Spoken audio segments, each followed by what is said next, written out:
गीता ज्ञान का सार, जीवन जीने की एक कला।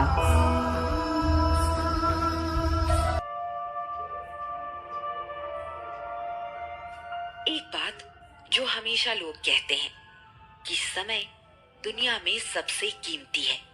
दुनिया की हर चीज आप खरीद सकते हो।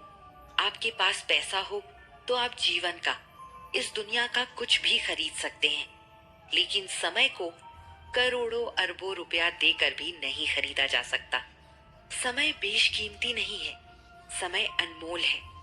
बड़े बुजुर्गों की कहावत थी कि जो समय बर्बाद करता है वो अपना जीवन बर्बाद कर देता है। कृष्ण ने समय को अच्छे से बचाने के लिए और उस समय में अपने काम को बेहतर करने के लिए कई रास्ते बताए थे। और एक दिन जब कृष्ण अपने शिष्यों को बैठाकर पढ़ा रहे थे और उन्हें समय की कीमत के बारे में बता रहे थे, उनके शिष्य उनकी बातों को बहुत ध्यान से सुन रहे थे। कृष्ण ने बताया, समय सबसे अनमोल है। देखो, जिसने भी समय को अपने हिसाब से चलाना शुरू कर दिया है वो जीवन में बहुत कुछ हासिल कर सकता है। जिंदगी में सबसे जरूरी है समय के हिसाब से अपने आप को चलाना, क्योंकि समय को आप वापस नहीं ला सकते हैं। सब कुछ वापस आएगा, पर लाख कोशिश करके भी समय वापस नहीं आएगा।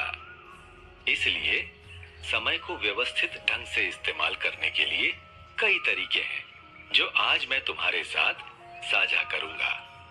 कृष्ण की बात को उनके शिष्य बहुत ध्यान से सुन रहे थे। इसमें से एक शिष्य ने उनकी बातों को अच्छे से सुनकर उनसे एक सवाल किया।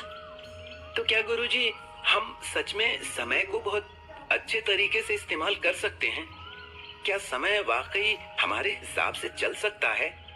मुझे तो लगता था कि समय अपने हिसाब से चलता है, हम बस उसके रास्ते पर चलते हैं।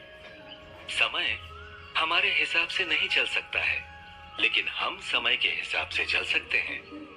असल में समय इतना बलवान है कि आपको उसके हिसाब से चलना ही पड़ेगा। समय को व्यवस्थित ढंग से चलाने के कई तरीके हैं। उनमें से पहला तरीका ये है, अपने समय को बहुत बुद्धिमानी से इस्तेमाल करो। कब आपको कौन सा काम करना है, कब कुछ पढ़ना लिखना है, एक जगह पर अपनी दिनचर्या लिख लो। कुछ भी काम करके अपने समय को बर्बाद मत करो, और सबसे पहले अपने जो भी काम सबसे जरूरी है उसे करो। उस काम को जब आप कर लेंगे, उसके बाद बचा हुआ समय आपकी बाकी चीजों के लिए होगा। समय का प्रबंधन सबसे जरूरी इंसानी गुणों में से एक है। यदि आप समय बर्बाद करेंगे तो आप जरूरी काम भी नहीं कर पाएंगे और आपके पास बाकी के काम के लिए भी समय नहीं बचेगा। इसके अलावा समय बचाने का तरीका है कि अपने काम को बिल्कुल भी कल के लिए ना टालें। अगर आपकी आदत हमेशा काम को टालने की है या फिर आप हमेशा समय बर्बाद करते हैं, तो कोशिश कीजिए कि काम को टाले नहीं।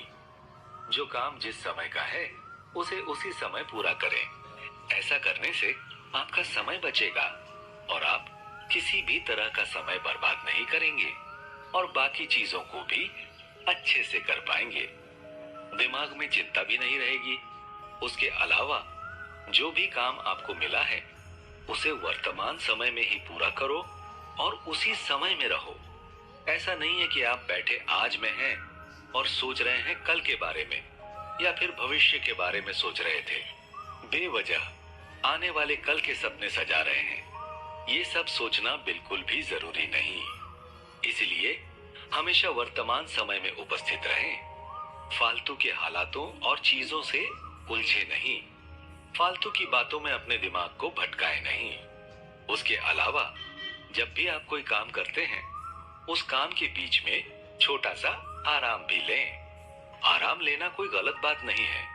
आराम लेने से न सिर्फ आपका दिमाग और शरीर शांत होता है, बल्कि आपके अंदर और भी काम करने की इच्छा जाग जाती है।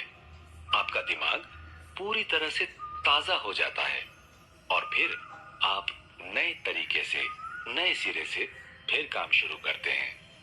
बीच बीच में कुछ पलों का अंतराल आपको दिन भर ताजा महसूस करने में मदद करता है। गुरुजी, सिर्फ इतना करके हम अपने कामों को अच्छे से पूरा कर पाएंगे और समय के साथ भी चल पाएंगे? हाँ, बिल्कुल। अगर तुम इन सब नियमों का अच्छे से पालन करोगे तो तुम हर काम समय से और बेहतर तरीके से पूरा कर पाओगे। आजकल जब समय बिजली की गति से भी तेज भाग रहा है, तो हमें समय का बड़ा ध्यान रखना होगा और समय को अपने हिसाब से चलाकर हम बेवजह की चिंता से बच सकते हैं और अपने काम को बेहतर बना सकते हैं।